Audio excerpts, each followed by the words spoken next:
ನೋಡಿ ಫ್ರೆಂಡ್ಸ್, ಒಂದು ವಯಸ್ಸಾದ ಅಜ್ಜಿ ಆ ಕವರ್ ಒಳಗೆ ನೀರು ತುಂಬಿ ಅದಕ್ಕೆ ಬೇಕಾದಂಥ ಸಾಮಾನು ಹಾಕಿ ಅದರಲ್ಲಿ ಮೀನನ್ನು ಹಾಕಿ ಅಡುಗೆ ಮಾಡ್ತಾರೆ. ನೋಡಿ ಫ್ರೆಂಡ್ಸ್.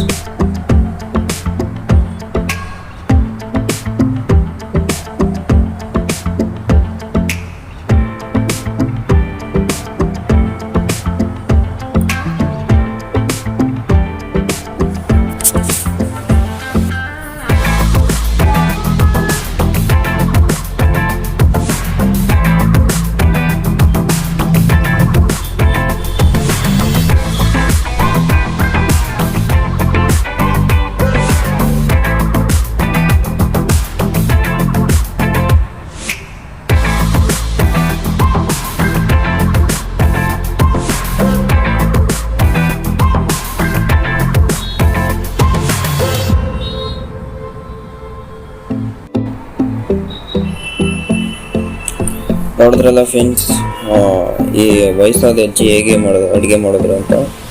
ಈ ವಿಡಿಯೋ ಇಷ್ಟ ಆದರೆ ಸಬ್ಸ್ಕ್ರೈಬ್ ಮಾಡಿ.